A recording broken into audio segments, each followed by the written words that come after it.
Bonjour à tous et à toutes, je suis aujourd'hui avec Clarence Chollet. candidate aux élections fédérales 2023 qui va répondre pour nous à quelques questions. Clarence, je commence avec la question de Fabien Schwab qui se présente également aux élections fédérales 2023. Voilà, ça fait longtemps que t'es active en politique, t'as un investissement qui est absolument incroyable dans le domaine. C'est quoi ton souvenir le plus marquant dans ton activité politique au sein des Verts? Alors, je pense que indubitablement, c'est mon accession à la présidence du Grand Conseil. C'était vraiment un moment fort. Pour moi, c'était aussi un peu un saut dans l'inconnu. Je savais pas comment cette année allait se passer. Finalement, ça a été une super expérience, mais je pense que c'est vraiment mon souvenir le plus marquant de ma carrière politique. Fabien, on espère que la réponse te satisfera. Est-ce que tu as une bonne nouvelle pour l'environnement à nous partager? Alors, en tant que députée du canton de Neuchâtel, peut-être que la bonne nouvelle pour l'environnement, c'est qu'au début de l'année, on a accepté le plan climat à Neuchâtel et qu'on a fixé des objectifs très ambitieux, donc la neutralité carbone en 2040, ce qui nous fait un canton précurseur dans le domaine. Donc ça, c'est pour la bonne nouvelle régionale. Et ensuite, au niveau national, j'espère que ce sera une bonne nouvelle le 18 juin où le peuple suisse aura accepté la loi climat.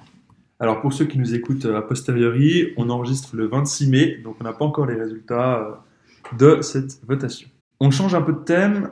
Si tu ne devais garder qu'un seul artiste ou groupe de musique pour le restant de tes jours.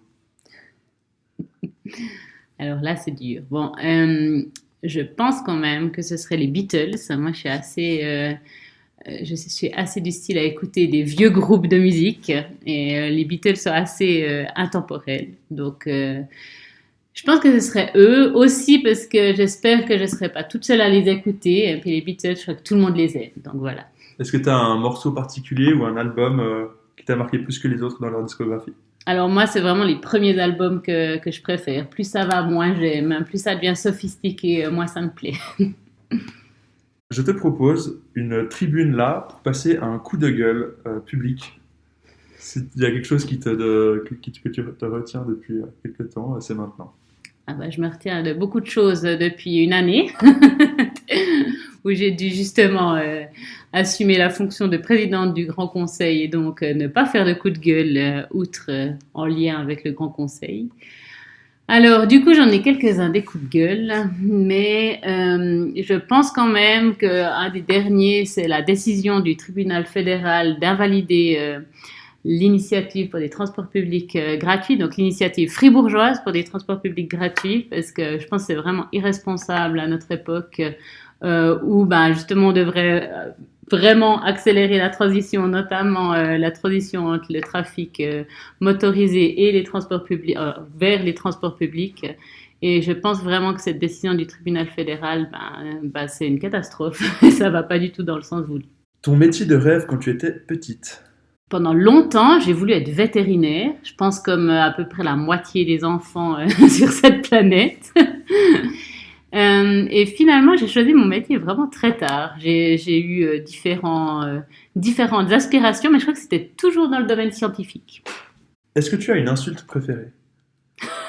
Mais moi, depuis que j'ai des enfants, les insultes sont bannies de mon langage. Enfin, surtout quand ils sont là. Donc c'est tout des flûtes, crottes. Donc rien de très exceptionnel. Et puis ces derniers temps, on a pas mal lu Ernest et Célestine. Alors c'est Tulipef de Tulipoff.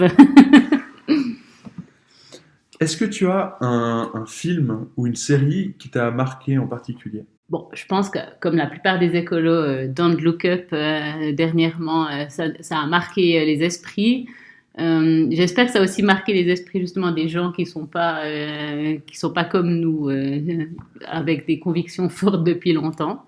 Donc c'est peut-être celle-là que je pourrais mentionner. Après, dans mon enfance, il y a pas mal de choses qui m'ont marqué. Et je crois qu'une de mes lectures, alors là on n'est plus dans les films et les séries, mais une de mes lectures qui m'a marqué, je pense en fait pour toute ma vie, c'est Les 4 filles du Docteur Match, que j'ai grand plaisir à lire avec mes filles maintenant.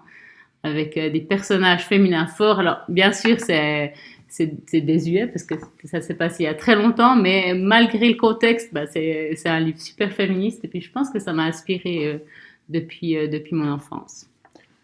Est-ce qu'il y a une mauvaise habitude contre laquelle tu luttes? Alors, j'ai la très mauvaise habitude de tout faire à la dernière. Tout le monde connaît ça de moi. J'envoie toujours les choses à 1h du matin, le jour avant la deadline, ou alors le jour après la deadline même. Et ça, c'est une mauvaise habitude. Donc, j'essaye de me soigner, mais c'est difficile.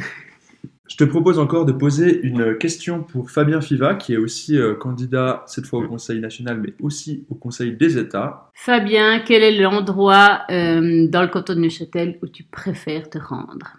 Très bien, on lui posera la question dans le prochain épisode. Maintenant, j'ai encore quelques petits dilemmes à te proposer. Ça commence très simplement. Plutôt l'été ou plutôt l'hiver? Ah, c'est terrible. Plutôt le printemps. Pour la température, qu'est-ce qui motive ce choix? Bon, alors vraiment, moi, je suis quelqu'un, j'aime toutes les saisons. Donc, quand une nouvelle saison arrive, je me réjouis. Et puis quand elle touche à sa fin, je me réjouis qu'elle se termine. Donc, j'ai jamais réussi à vraiment déterminer ma saison préférée, mais le printemps pour le renouveau, indiscutablement. C'est une réponse de quelqu'un qui n'a pas d'allergie au pollen, par exemple, ça. J'en ai un petit peu, mais ça va mieux. Ensuite, Grimmens ou Isérable? Ah, mais Grimmens, c'est parce que nous, on va très souvent dans le Val d'Anniviers. Il y a des belles randonnées, tu recommandes? Ou Alors, il y a des activités, qu'est-ce que tu... Il y a plein de belles randonnées. J'adore aller voir le glacier de Moiry. C'est vraiment un des plus bels endroits du monde. Et on finit très simplement, Rome ou Londres? Alors Londres, parce qu'on y est allé pas plus tard qu'il y a quelques semaines. Puis c'est une ville où je vais souvent parce que j'ai des connaissances là-bas. Et c'est une ville où qu'on atteint facilement en train, malgré ce qu'on peut penser. Donc Londres, oui. Pour aussi ces bus à 2 étages. Bien sûr. Merci beaucoup, Clarence. C'est la fin de notre épisode. Est-ce que tu as un mot de la fin à adresser à nos auditeurs et auditrices? À part voter vert, tu veux dire? Votez vert. Votez vert alors.